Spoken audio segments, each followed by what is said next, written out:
Bonjour tout le monde, ici Marie-Danielle Roy. Je fais de la bienvenue au Côté Court qui nous reçoit. On les remercie de nous recevoir ici. Et je salue les gens qui nous écoutent en direct de la maison sur le Facebook du Salon du Livre.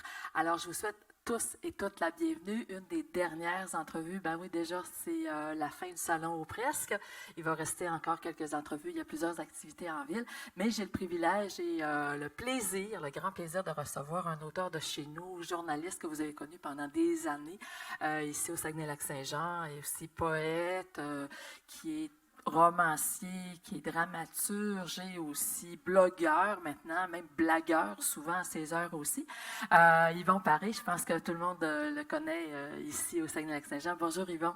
Bonjour, mais j'ai de la misère un peu à me reconnaître. Ah oui, comment oui, ça? Je suis bien plus que ça.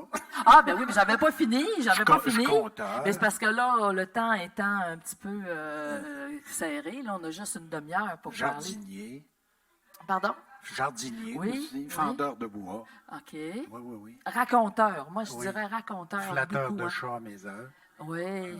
Un chat, deux chats? Deux, beaucoup d'ouvrages. Ben oui, quand on même. est deux dans la maison. Daniel, sont là. Oui, c'est ça. Tu sais, c'est l'harmonie. Comme je disais, blagueur. Alors, Les Revenants, c'est le nouveau roman d'Yvon Paré. Yvon, Les Revenants, c'est une histoire un peu magique, un peu, je dirais, lyrique en même temps, des phrases. Ah, quelle écriture poétique, c'est vraiment enlevant. Alors, peut-être pour commencer, pour mettre la table, de nous résumer un peu, si possible, là, en quelques phrases, l'histoire là, qui se déroule dans Les Revenants. Ben, j'ai deux versions. Hein. La version version longue, livre, ça fait une conférence d'1h30. On va prendre la version courte. On va prendre la courte, OK. Mm-hmm. Ben, écoute, tout part de 1980, en fait, le référendum que les Québécois francophones ont perdu pour l'indépendance. Et j'ai commencé à fantasmer un peu là-dessus en me disant, qu'est-ce que ça veut dire un peuple qui refuse d'exister, qui refuse d'être, autrement dit. Puis là, même dans mon roman, je paraphrase un petit peu Shakespeare en disant, vous connaissez tous la fameuse citation de Shakespeare, « être ou ne pas être ». Mais nous autres, au Québec, c'est être et ne pas être. Ça fait qu'on est un peuple, semblerait-il, on est une nation, on a une identité propre, une langue, mais si on regarde sur les cartes du monde, on n'a pas de pays. Alors on est invisible, on est le peuple invisible en quelque part. Et comment traduire ça dans un roman? Ben, je me suis dit, il faut que je fasse preuve un peu d'imagination. Et j'ai réfléchi parce que la plupart du temps, les romanciers commencent par placer un décor. Hein? C'est vaste, ça se situe dans tel endroit. Puis là, très, très vite, on a nos références spatiales et tout. Et l'écrivain, en général, il travaille un peu, si on veut, comme en spirale, puis il s'enfonce de plus en plus en tournant dans l'entonnoir pour en arriver à un petit point final qui est le punch de la fin, soit que le personnage réussisse ce qu'il voulait faire ou ne réussit pas, là, mais c'est ça. Alors, on descend. Alors moi, j'ai dit, je vais inverser le processus. Je vais mettre mon personnage dans le fond de l'entonnoir, puis il va sortir de l'entonnoir. Alors, ça donne un personnage qui n'a pas de mémoire, qui est complètement perdu, mais dans le fond. Il ouvre les yeux, alors il est à peu près comme un enfant qui vient au monde. Il ouvre les yeux, il se réveille, il est dans une maison, dans un rang à l'adorer, il ne sait même pas que c'est là. Il est tout seul là, avec un chat. Les chats sont toujours très importants dans ma vie et dans mes romans. Puis il y a un livre à côté de lui, c'est le Kerouac de Victor Lévy-Beaulieu. C'est tout. Alors, il est là, il se demande ce qu'il fait là, il ne sait pas, mais petit à petit, il va découvrir son environnement. Alors, il va vivre, ou l'aventure de mon personnage, ça se fait un peu comme un enfant. Il va commencer par voir, il va entendre, il va sentir, il va goûter, puis il va toucher. Alors, il découvre le monde comme ça. Dans toute la première partie, là, il ne sait même pas, il ne se rappelle pas comment trop marcher. Alors, il explore le territoire. Alors, il va remonter dans l'entonnoir de plus en plus pour se découvrir lui-même.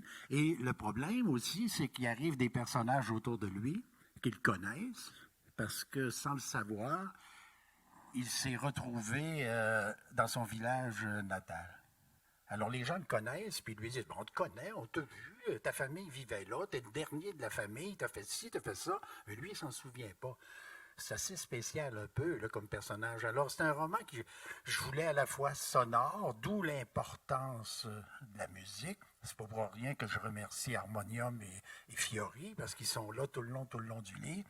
Les oiseaux, le monde sonore, aérien, les hirondelles, alors toutes les espèces d'oiseaux qu'on peut trouver dans le secteur. La vue, les fleurs, les arbres, l'eau. Hein? Et puis, les oreilles, tout ça, le nez, il sent, il mange. Alors, ça fait tout ça. C'est une espèce de. C'est une quête d'identité, de reconstruction de quelqu'un qui a été complètement lessivé par le nom. Il n'y a plus de mémoire. Alors, la politique, vraiment, est très importante dans ce roman-là. On en parle beaucoup, beaucoup.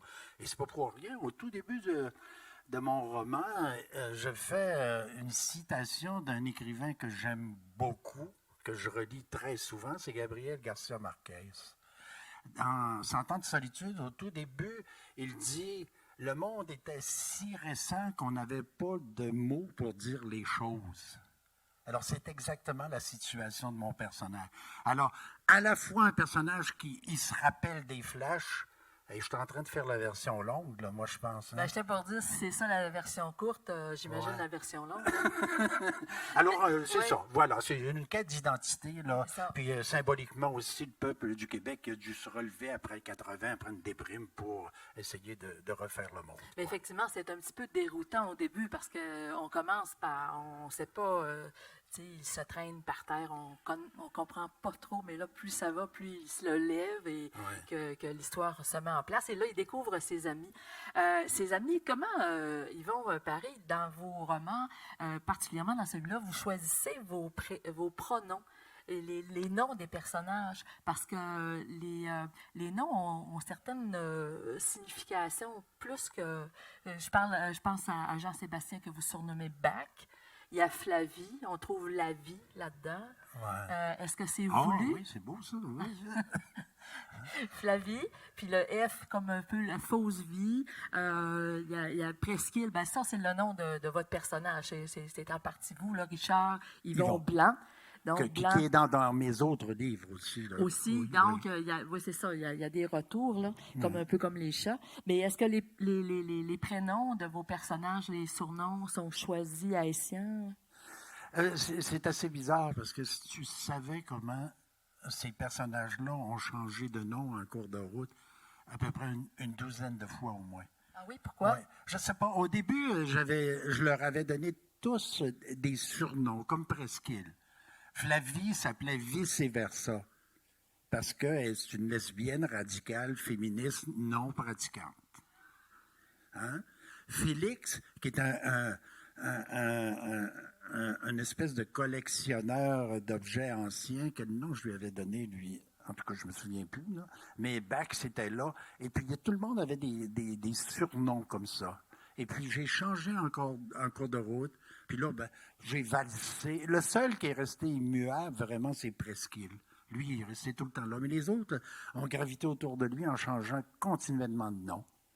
Puis là, je me suis amusé là-dedans parce qu'il y a des personnages secondaires qui arrivent.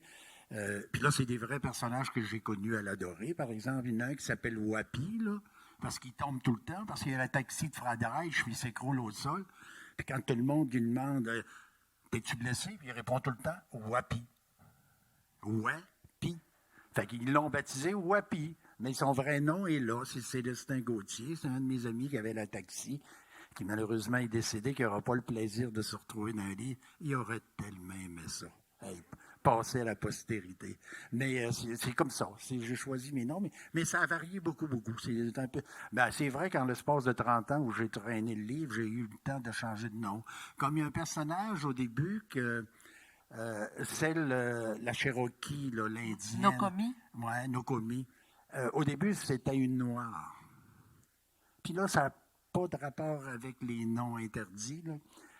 Alors, j'ai changé ça pour en faire une Cherokee, une indienne, parce que ça me donnait la possibilité d'avoir un rapport avec pointe bleue, parce qu'en 1980, alors, Massayache n'existait pas encore à ce moment-là, d'avoir un rapport avec les Indiens de pointe bleue. Alors, D'ailleurs, vous allez faire un tour à Oui. Pointe-Bleue, Oui. vous allez rencontrer Thomas Siméon. Il y a beaucoup de...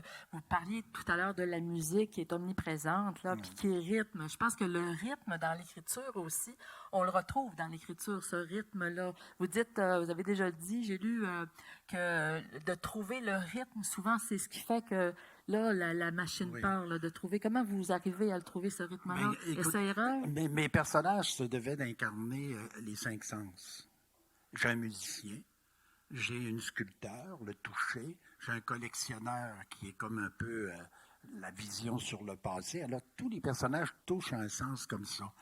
Et ça a été la grande difficulté de ce roman-là, après l'avoir traîné pendant bien des années. Et c'est assez drôle parce que vous avez eu l'entrevue tantôt avec François Ouellette, et c'est vraiment ce François Ouellette qui m'a convaincu à un moment donné de travailler ce texte-là. Pas parce qu'il m'en a parlé, il n'était même pas au courant que j'écrivais un livre comme ça, mais moi j'avais lu son essai « Grandeur et misère de l'écrivain national québécois », Jacques Ferron et Victor Lévy-Beaulieu.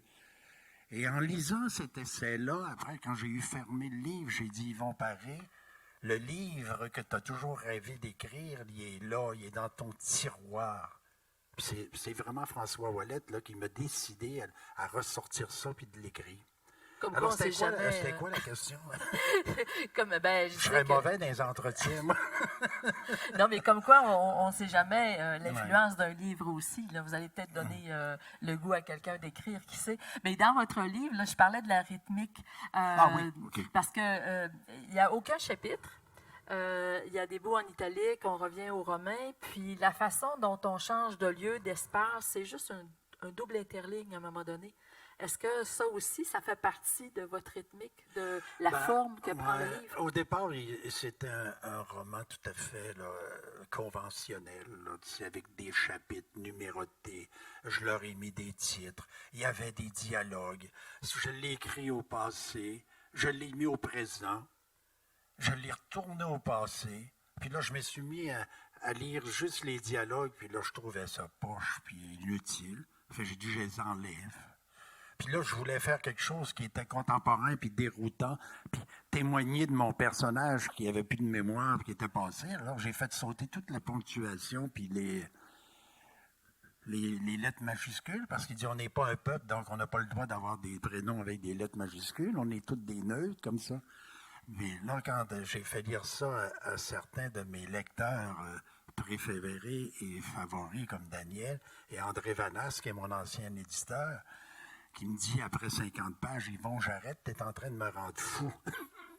Ça ne marchait pas du tout. Alors, j'ai été obligé de revenir un petit peu à un format plus conventionnel. Et là, c'est là que j'ai eu l'idée, à un moment donné, en ayant enlevé les dialogues, de resserrer tout ça. Parce que quand... Puis là, c'est la forme qui épouse un peu mon propos. Si c'est structuré avec des chapitres puis des titres, puis tu parles de quelqu'un qui n'a plus de mémoire, il y a une contradiction quelque part. Alors, j'ai tout fait sauter ça, puis j'ai collé ça. Et puis là, là, j'ai travaillé beaucoup, beaucoup l'écriture. Puis moi, je le dis, puis je le répète, c'est vrai, parce que un livre, peu importe, là, si tu fais un récit, un roman ou... ce livre-là, il y a un son. Il y a une musique qui convient à ça, puis c'est dans l'écriture que tu dois faire ça. Puis ça, c'est long à faire. Ça m'a pris pas mal de temps à trouver ça, mais une fois que tu as trouvé cette petite musique là, qui est là, après ça, mon Dieu Seigneur, ça marche. Tu peux ajouter des chapitres, là, puis tu les travailles presque pas, parce que tu l'as dans la tête, tu l'as dans le corps. Là. C'est cette rythmique-là. Là. Et puis, la rythmique, bien, étant donné qu'il y a beaucoup de gens qui font de la musique là-dedans, alors c'est important. Harmonium, avec son souffle qui passe puis qui nous monte au 7e ciel tranquillement, là, des spirales encore. Et mon personnage, une fois qu'il a appris à marcher, qu'est-ce qu'il fait? Il commence à courir. Mais courir, c'est partir dans une direction puis revenir sur ses pas. Alors, il fait toujours la spirale. Puis j'ai essayé de coller cette écriture-là à la rythmique du coureur aussi. Et vous, vous êtes coureur Ben vous-même, oui, là, Yvon moi, Paris. Là. j'ai On vous reconnaissait j'ai courir, on tellement vous voyait couru. passer. Là. Ben, j'ai tellement couru que j'ai failli me perdre, là, mais, mais Vous c'est êtes ça. revenu, J'ai essayé, tu sais, d'avoir une cadence un peu comme ça. Pas trop saccadée, mais assez particulière. Une fois que j'ai lu ça, ben, ça a l'air très intellectuel, là, mon affaire de conception, mais j'y vais à l'aveuglette. Hein, c'est comme par instinct. Puis je me lis beaucoup, beaucoup à voix haute. Un peu comme Flaubert faisait avec son Ah oui, oui, crachoir. là, il appelait ça le crachoir ou le gueuloir, je Le pense. gueuloir, oui, Ouais. c'est ça. Ouais. Alors moi, écoute, je pousse la manie jusqu'à enregistrer des chapitres là, sur un truc, puis après ça, m'écouter. Puis quand je m'endors quasiment sur mon chapitre, je dis, ça marche pas, mon affaire. Il faut qu'il y ait Bon point. alors, je m'écoute et c'est ça. Alors, c'est une musique, oui, c'est bien, bien, bien important. Mais le coureur, justement, là, quand il fait ses fameux cercles, il réfléchit, il y a des choses qui lui reviennent. Je pense que c'est un peu comme ça aussi que quand vous allez courir, les idées pour les romans, entre autres, c'est oui, comme ça que ça vient. oui, ça, c'est quand j'ai un gros problème d'écriture que je ne sais pas comment résoudre, là, je vais courir ou je vais faire du vélo, puis souvent, quand je reviens, j'ai la réponse. Ou, ben donc, je m'endors. Puis je trouve la réponse en dormant. Ben oui. C'est encore Garcia C'est moins fatigant. C'est Garcia Marquez qui disait ça, je pense, Ouais. dans sa biographie. Il dit, quand vous voyez un écrivain qui est assis sur son balcon, qui semble dormir, méfiez-vous, il travaille. C'est vrai. Est-ce que vous travaillez souvent de cette façon-là? Ah, mais je peux rêver aussi. En écriture, quand je suis en plein dedans, là, je fais des rêves épouvantables, tout le temps. Alors, puis je Par m'en rapport sers. à votre histoire, par rapport à votre livre? Des fois, ça n'a pas de rapport avec mon histoire, mais ça doit en avoir à un moment donné. Puis je les utilise. En tout cas, dans ça, je l'ai utilisé. Le rêve est très, très important. Alors, j'ai des rêves que j'ai faits pratiquement. Alors, je rêve beaucoup, beaucoup quand j'écris. C'est spécial. Puis quand j'ai fini, puis là, je fais des entrevues au Salon du Livre, là, ben là, c'est pas des rêves, c'est des cauchemars. J'imagine. Moi aussi, ça m'arrive. Yvon Paris, Les Revenants, bon, ça se passe en pleine nature. Il y a beaucoup, beaucoup de nature aussi. Je sais que vous avez un pavillon d'écriture, là. Est-ce que vous êtes toujours entouré dans la nature? Est-ce que, bon, puis vous venez de l'adorer, ça vous l'avez dit, là, vous l'avez écrit aussi souvent. La nature, pour vous, est-ce que vous avez besoin d'être entouré justement d'arbres, de fleurs, parce que vous avez beaucoup de noms de fleurs, là. Vous parlez d'épilobes, on les voit, là, les verges d'or, la même chose pour les oiseaux, parlez des cresserelles, les marmottes qui vous accompagnent, les renards. Vous êtes beaucoup, beaucoup dans la nature. Est-ce que c'est vraiment un moteur pour vous que d'écrire justement, en pleine nature? Bien, ouais, bien y penser, c'est vrai. J'ai écrit un recueil de poésie, le premier, où j'étais en ville, à Montréal. Mais j'ai toujours écrit mes histoires ici, à la campagne. J'en ai écrit à Jonquière, c'est la ville, mais c'est une petite ville, mais j'étais proche de la nature. Mais fondamentalement, étant donné que j'ai fréquenté beaucoup, beaucoup, si on veut, mon enfance lointaine, je suis natif de la Dorée, comme tout le monde le sait, et j'ai grandi sur une ferme, donc la nature était extrêmement importante. Alors, c'était mon décor naturel pour me retrouver. Et ça, je suis très à l'aise là-dedans. Moi, j'ai pas d'effort à faire là, pour écrire sur les arbres, la pelouse, les oiseaux, les chats, ça va tout seul, ça. Mais c'est ça, faut que j'arrête ça des fois parce que j'ai tendance à en mettre pas mal. Ouais. Mais qu'est-ce que, là, vous dites ça, c'est facile. Qu'est-ce qui est difficile pour vous d'écrire? C'est d'avoir un sujet et de pouvoir, je dirais, le pousser jusqu'où il doit aller. Parce que c'est pas... moi, j'ai fait du conte, comme tu le sais, puis quand tu fais un conte, ben, tu racontes une histoire avec un bon punch, puis ça s'arrête là. La dimension d'un texte que j'appelle la partie invisible de l'iceberg, là, ça, c'est plus difficile. Et c'est curieux parce qu'à un moment donné, j'ai commencé à écrire sur mes personnages, par exemple. Hein, j'écrivais comme un carnet, là, puis j'en ai fait pas mal de pages là-dessus pour essayer de leur donner une profondeur. Ça, c'est difficile. Parce que raconter une histoire comme telle, bon, ça va, là, c'est relativement facile, mais c'est d'ancrer tes personnages dans une réalité. Puis comme j'étais parti d'un sujet assez abstrait, là, c'était très conceptuel, comment ancrer des personnages qui sont défaits par la question politique, ben là, il fallait que je réfléchisse, et c'était par leurs occupations. Et ça, c'est venu tout à fait naturellement, parce que, comme anecdote, j'ai eu longtemps une maison à l'Adoré, dans le rang Saint-Joseph, où toute l'action se passe. Et puis, à un moment donné, ben, vous savez, on était dans les années 75, 76, un peu influencé par le mouvement hippie et tout ça. Je m'étais installé dans cette maison-là. J'avais une bonne collection de 33 tours à l'époque et tout ça, mais il n'était pas question de mettre des verrous sur la porte. Là, tout le monde était bienvenu chez nous, puis c'était parfait. Jusqu'au jour où je suis arrivé, puis ben, j'avais plus mes 33 tours, puis il était parti avec mon beau petit pick-up en plus, où je faisais jouer ça. Ça fait que là, j'ai dit, oh, il y a des méchants qui circulent à la campagne aussi, tu sais.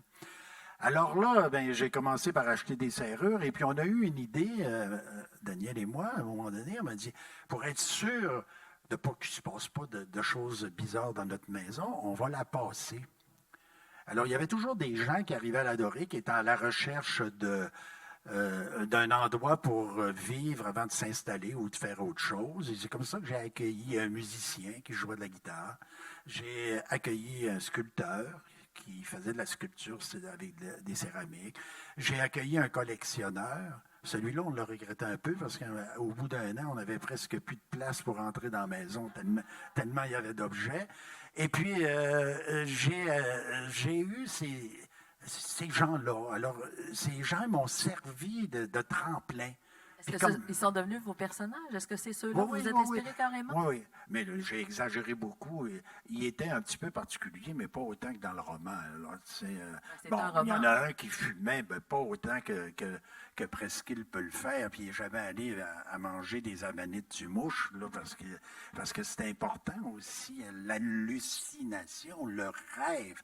Tous les moyens sont bons. Il y en a une, Flavie, elle, c'est l'alcool. Elle devient extrêmement autodestructrice là-dedans. Bach, lui, c'est la drogue. Bon, il est toujours avec son joint, puis là, il est fasciné par les amanites. D'ailleurs, ça finit. Les champignons. C'est les champignons.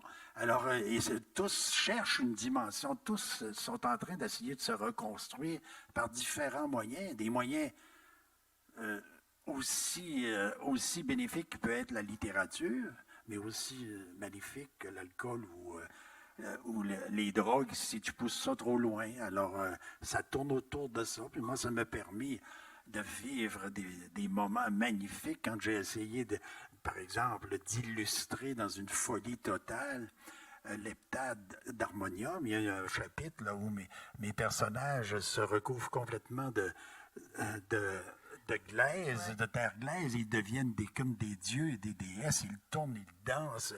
Alors, ils sont dans un monde, le monde de Fiori, mais fantasmé complètement. Mais je n'ai pas rencontré Fiori pour lui parler de mon livre encore. On lui fait qu'il le lise parce que vous lui rendez vraiment un bel hommage. Hein? Ben, j'espère. Oui, puis il y a plusieurs. D'ailleurs, je voulais souligner aussi, bon, vous avez le salon a remis ses prix littéraires. Vous étiez en liste pour le roman avec les revenants, mais c'est Marité Villeneuve qui a gagné pour son frère Paul. Et vous le citez, Paul Villeneuve, dans votre livre. Vous citez beaucoup d'écrivains. Vous êtes beaucoup attachés. Vous lisez beaucoup. Ben, ça fait partie de moi, ça, la musique. On écoute beaucoup de musique tout le temps. J'écoute la musique, il y a tous les genres. Hein. J'ai eu un petit moment orgasmique cette semaine parce qu'avec Stevie, là, on a vécu du blues à l'état pur. D'ailleurs, vous en parlez aussi. Oui, je parle de Robert Johnson, d'ailleurs. Ah oui, absolument. On dirait que vous aviez tout mis dans votre livre, puis ça s'est réalisé cette semaine. Vous n'aviez pas besoin de venir au Salon du Livre. Tout est dans le livre. Oui, alors c'est important de ça. Alors, oui, c'est ça. Dans votre livre, là, justement, vous parlez beaucoup de l'eau, la sculpture et tout ça, mais vous aimez beaucoup sculpter les mots, sculpter les phrases. Vous passez beaucoup de temps, je pense, vous dites que vous êtes comme un sculpteur, vous aimez peaufiner, vous aimez lisser, passer la petite... la petite brosse là, pour que tout soit uniforme. Est-ce que vous y mettez beaucoup, beaucoup de votre temps là, par rapport à l'écriture elle-même? Parce que je sais que réviser les textes, écrire, c'est réécrire, réécrire. Est-ce que vous passez beaucoup plus de temps à faire la réécriture que l'écriture du livre en tant que tel? Oh, ben, le premier jet, là, c'est jamais long. Ça, 2 mois, tu peux toute ton histoire, mais ça prend 3-4 ans après pour le. Parce que moi, mon problème dans mon écriture, c'est vrai, ils disent toujours je fais des images, je fais ça. Le problème, c'est que je suis obligé d'en enlever beaucoup. Parce que si je me laisse aller là, complètement à mes pulsions fondamentales, là, ça éclate de tous bords, de tous côtés. C'est des feux d'artifice continuels, mais ça devient illisible. Là. Alors, c'est d'enlever, de peaufiner. Moi, je dis souvent, je sors le gros papier sablé là, tout le temps, puis il faut enlever ça. Il faut dégrossir, il faut. J'ai mes tics. J'ai mes tics d'écriture, là, la rythmique du 3 qui revient. Tu sais, je vais toujours mettre 3 adverbes quand j'en ai besoin d'une. Faut que j'enlève ça, faut que j'enlève ça. Alors, c'est un peu un combat contre tes tics puis tes penchants naturels écrits. Puis là, ben, quand j'ai trouvé que la petite musique, comme on disait tantôt, ben là, ça va, tu sais, je sais dans quoi je m'avance, j'ai mon sentier, puis ça va bien, là. Mais moi, c'est long. Je travaille beaucoup mes textes, c'est sûr et certain. Ben, écoute, ça donne un livre, il me semble, il faut que quelqu'un prenne un roman ou un essai, il faut qu'il y ait une expérience de lecture en quelque part. Si on répète complètement, je ne sais pas, le langage parlé sans mettre rien d'autre dessus, bon, est-ce que c'est. Oui, ça peut être un bon documentaire, ça peut être un enregistrement, mais est-ce que c'est vraiment de la littérature? Moi, en tout cas, je n'ai pas de réponse formelle là-dessus. Ça peut arriver que quelqu'un prenne le langage oral et faire un roman incroyable. On l'a vu, ça arrive. Mais en même temps, il y a tout un travail de triturage et de ramassage là-dedans, même si ça ressemble à l'oralité, là, c'est pas vrai. Hein? Un roman, d'abord, au départ, c'est jamais vrai. C'est une réalité organisée. C'est le problème de l'écrivain, c'est de faire croire que ton mensonge est vrai. C'est ça. Comme le conteur. Le conteur, il dit toujours ça. Hein? Je vais vous conter des menteries, mais après que je vais avoir fini mon compte, vous allez croire que c'est vrai. Oui. Bon. Bien, c'est réussi là-dedans. Même si on vous reconnaît, c'est sûr qu'on reconnaît certains de vos traits, de votre personnalité, mais quand même, il y a beaucoup de. C'est fantastique à certains points de vue. On arrive à la fin de l'entrevue, on va arriver à la fin du livre aussi. C'est une fin qui est ouverte. On ne sait pas trop ce qui arrive à un des personnages. C'est le premier d'une trilogie. Ben, c'est ça. Je voulais faire là, j'ai fait là, un petit peu mon Marie Laberge. J'ai dit, je vais faire mon punch pour que le prochain, que les gens soient curieux de savoir ce qui arrive à mon personnage. Je ne vous dirai pas s'il survit ou meurt, là, je ne sais pas. Mais oui, ben, écoutez, le premier manuscrit, le premier jet, quand je l'ai fait il y a 30 ans, il y avait 1600 pages. Ah bon? Mais là, il n'y a pas un éditeur qui est capable physiquement de publier 1600 pages. La Bible est un des plus gros livres qu'on connaisse. Là. Ils sont à 1400, je pense. Alors moi, je dépassais ça.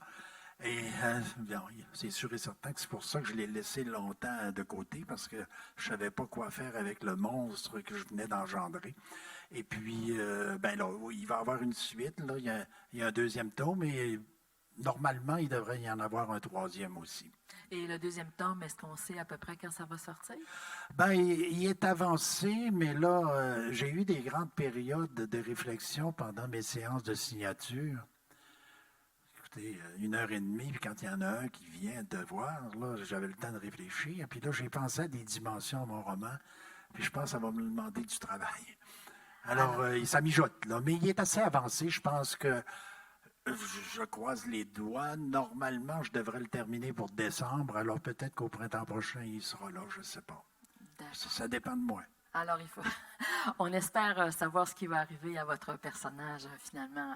Alors, Les Revenants, c'est le nouveau roman d'Yvon Paré. C'est aux éditions Pleine Lune. Je vous remercie, Yvon, pour nous avoir encore conquis par vos mots. Quand ce n'est pas dans les livres, c'est en personne. Alors, je voulais vous remercier encore une fois. Alors, on applaudit Yvon Paris, mesdames et messieurs. Merci beaucoup, Yvon.